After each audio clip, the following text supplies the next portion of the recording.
The Battle of Camaret was an amphibious landing at Camaret Bay on 18 June 1694 by the English and Dutch in an attempt to seize the French port of Brest and destroy part of the French fleet stationed there. As part of the 9 Years' War, it was successfully opposed by Sébastien le Prestre de Vauban. Context: at the start of 1694, Louis XIV decided to take the fight to the Mediterranean and Spain, aiming to support Marechal Noailles in the capture of Barcelona and to force Spain to sign a peace treaty. Tourville sailed out of Brest on 24 April with 71 ships of the line, and Chateau Renault's squadron followed him on 7 May. Informed of this fact, the English and Dutch planned to take Brest, thinking that this would be easy in the absence of Tourville and his fleet, and to land a strong army of occupation there of 7,000 to 8,000 men. After Tourville's victory at Lagos in 1693, William III of England had sent an expedition to take reprisals against St. Malo and planned to mount other similar operations against other French ports. Having got wind of the plan against Brest via spies, Louis XIV made Vauban military commander of Brest and the four Lower Breton dioceses, from Concarneau to Saint-Brieuc. Preparations.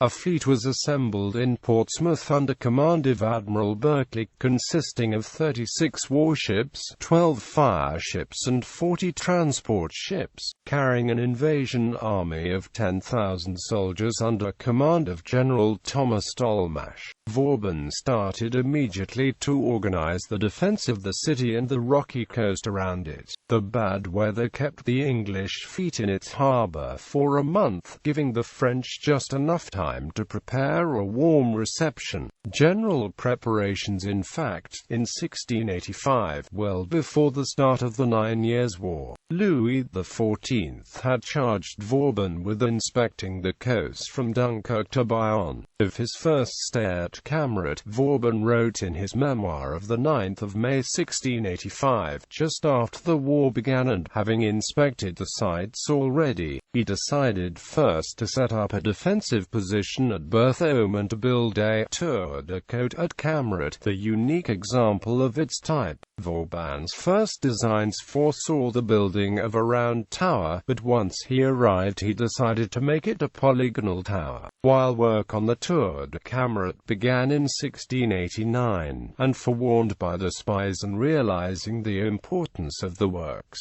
the English wished to destroy the building. When in 1691 16 Anglo-Dutch vessels were sighted in Camaret Bay, 5 French frigates happened to be present and routed the enemy fleet. Due to the fallible means at the disposal for the defense of a space covering several hundred kilometers of coast, Vauban decided to set up forts in several places, maintained by militia forces but able to be quickly reinforced by regular troops stationed in the rear. Preparations for the attack. At the start of 1694, having got wind of Tourville leaving Brest with 53 ships of the line, William III believed Brest would be easily taken and decided to launch his attack on it. The historian Prosper Levitt writes, this attack William III's plan was to have the majority of the Anglo-Dutch fleet, under the orders of Admiral Russell, sail towards Barcelona to fight Tourville and to have the rest of it, under the orders of John Berkeley, land an invasion force at or near Brest and take control of the Golette and roadstead of Brest. The English that Brest's fate mainly depended on control of the Golette, remembering the 1594 attempt on Brest, in which a Spanish force of only 400 had held off over 6,000 troops under John VI of Ormond for over a month. In the siege of Crozon, in the face of more and more precise English threats, Louis XIV made Vauban supreme commander of all French land and sea forces. forces in the province of Brittany. Vauban had already been Lieutenant General des Armées Écoutes since 1688 and accepted the new post on one condition, that he would not be honorary Lieutenant General of the Navy. The statement on the fortifications by the engineers Travers and Mollet, dating to the 23rd of April 1694, showed only 265 cannon and 17 in place. When Vauban received the royal directives at the start of May, Brest was defended by around 1,300 men and 6 battalions, 1 cavalry regiment and 1 dragoon regiment in reinforcements en route.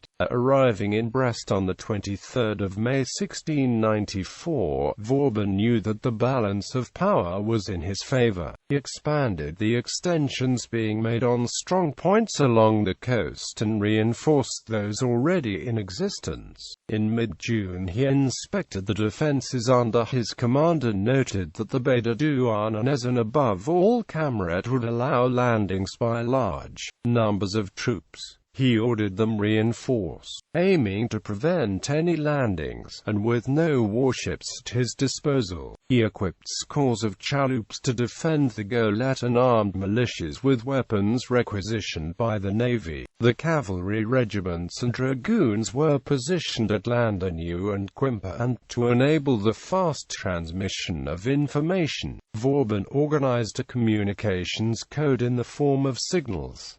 In a letter to Louis XIV on the 17th of June 1694, he reported, Battle, the 17th of June 1694, the Anglo-Dutch fleet under Berkeley finally set out and signals reached Vauban on the evening the 17th of June that the fleet was in the Mer d'Oise. It anchored halfway between Berthaume and La Toulingue near Camaret Bay, close to the mouth of Brest Harbour. Rear Admiral the Marquis of Carmarthen approached the coasts to check on the French positions and possible landing places.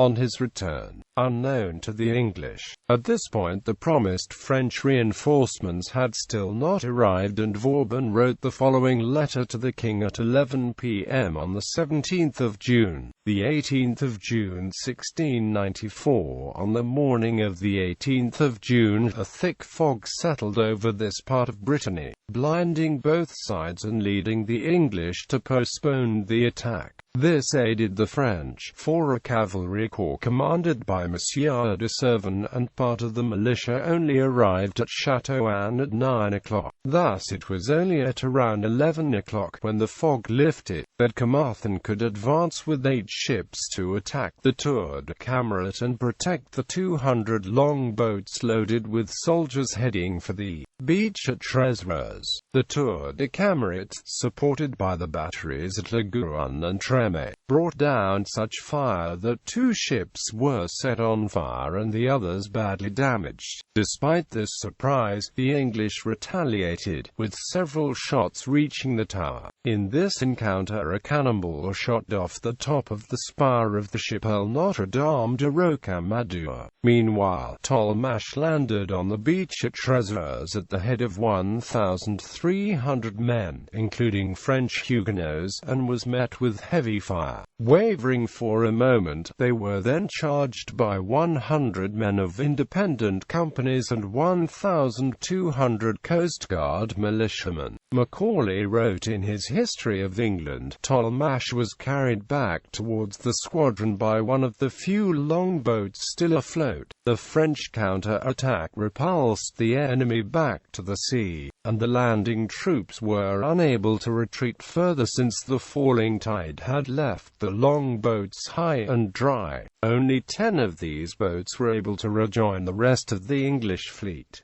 The English losses were considerable. Since the date the landing beach, stained red with blood, has been known as Trézereuse. The nearest cliff to where Tolmache landed, or the battery which fired the shot that hit him, is still known as Maro-Arsauzon. When battle was joined, Vauban found himself at Fort du Mengant and only reached the battlefield itself when it was all over. In a letter to M. de Pontchartrain from Camaret on the 18th of June, he wrote, Results. Talmash died of his wounds on his return in Plymouth, and England. Public grief and indignation for the treachery were loudly expressed. After this defeat, the Anglo-Dutch fleet put about and sailed back up the English Channel, bombarding ports such as Dieppe and Le Havre in reprisal. Le Havre was severely damaged in a 5-day bombardment from 26th to the 31st of July 1694.